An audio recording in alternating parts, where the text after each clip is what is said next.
Hola, ¿qué tal amigos y amigas? Les doy la más cordial bienvenida al capítulo de hoy. Estoy súper contento de nuevamente tenerles acá. Vamos a hablar de un tema que se conoce como la resistencia, ¿ya? Me han preguntado, siempre está el debate, y bueno, vamos a clarificar en qué consiste este concepto, ¿ya? Y por qué también lo quise clarificar. Porque pasa muchas veces que hay muchas personas, y esto por conversaciones voy sacándole la película, y ven la resistencia como que las personas no quieren cambiar. Y hay una reducción entonces a una especie como de la motivación en contra. Si yo le propongo a una persona un cambio, la persona no va a querer ese cambio. Como decir, no, es que la verdad que estábamos bien así como estamos. ¿Para qué vamos a ir para allá? Entonces, como que desde ahí siempre se define el ADN de la resistencia al cambio. Cuando eso no tiene nada que ver, eso no es la resistencia al cambio.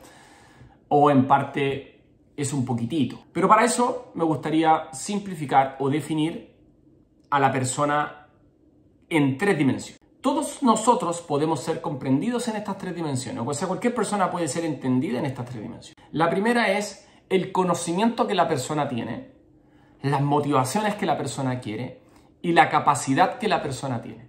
O sea, cada uno de nosotros se compone de estas tres cosas. Nuestra motivación, nuestro conocimiento y nuestra capacidad. Algunos le llaman al quiero, puedo y sé. Entonces, cuando las personas se resisten o cuando hay una resistencia, no necesariamente existe una voluntad de resistirme, sino que puede provenir de alguno de estos tres elementos. Es decir, efectivamente, podría venir desde la motivación, que la persona no quiera cambiar, pero también podría ser que la persona no sabe cambiar, del conocimiento. O podría ser de la capacidad, que la persona no tenga la capacidad para cambiar.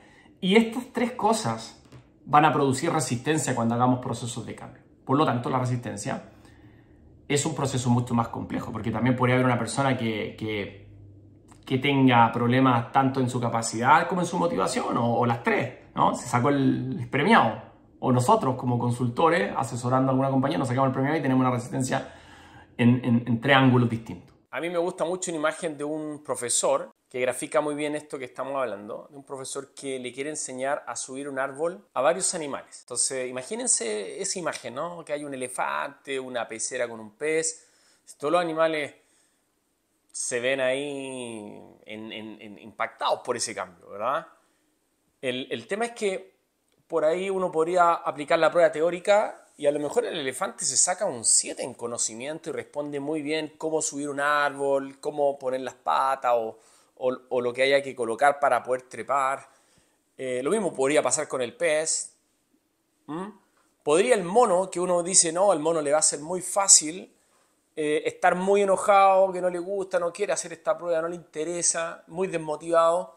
Entonces, al final se podrían dar diferentes tipos de resistencia, animales que por su capacidad simplemente no puedan ir a ese cambio, personas que incluso teniendo la capacidad tampoco quieran ir al cambio, y bueno, se pueden dar todos los escenarios posibles con esta imagen. Por eso me gusta mucho esta imagen, porque grafica bastante bien que la resistencia se puede dar de todas las maneras posibles y que tenemos que estar atentos de pesquisarla para poder abordarla de la manera adecuada. No solamente pensando en que la resistencia es una cosa que tiene que ver con que es que las personas aquí no quieren cambiar o son complicadas, no, es que la cultura no es muy de cambio, a la gente no le gusta, que le revuelvan mucho el gallinero. Como estas frases son muy clichés y al final se pierde el foco en estas tres cosas, que finalmente la resistencia tiene que ver con la capacidad. A veces el temor y la motivación viene más por la capacidad, porque la gente se siente poco preparada para poder abordar el cambio que le estamos proponiendo y no por que sea necesariamente por la motivación per se, sino que la motivación viene desencadenada por otros factores que están dentro de esa resistencia. Entonces, cuando hacemos gestión del cambio, tenemos que revisar bien este proceso de resistencia para poder abordarlo, saber cuáles son las capacidades de las personas que tienen que transicionar el cambio, si la compañía las tiene o no, si hay que desarrollar esas capacidades o no, si hay que reconvertir o no, si hay que contratar, inclusive desvincular. Todos esos procesos se hacen cuando hay temas de capacidad. También de conocimiento. ¿Cuánto conocimiento se requiere? Un conocimiento que se puede aprender en un mes, en 2 meses, en 3 meses. Llegamos dentro de los periodos de proyecto de cambio para poder llegar con el conocimiento que las personas requieren.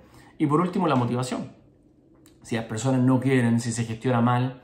Y lo curioso es que muchas veces, como no somos tan buenos y tenemos que... en la organización, lamentablemente, yo siempre digo porque me ha tocado vivir mucho, hay muchas voces. Entonces siempre hay alguien que escucha un rumor y dice, oye, parece que hay un problema con tales personas. Y se genera ahí un rumor, y los equipos de gestión del cambio, como son mandados, o a veces tienen muy poca voz, he visto equipos teniendo que gestionar rumores, ¿no?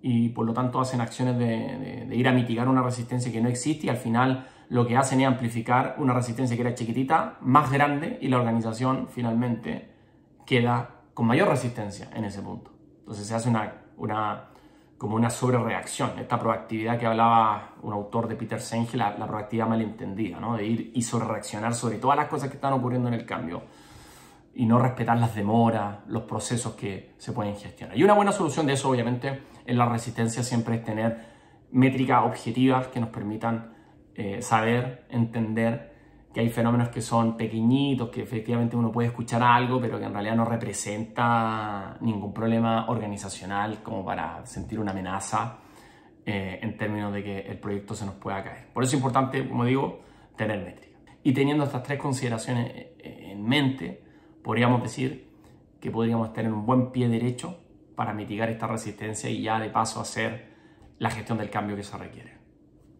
Así que eso, acuérdate de suscribirte, es súper importante. Yo sé que lo escuchan en todos los videos, pero con esto me ayuda mucho, así que comparte, suscríbete, activa la campanita.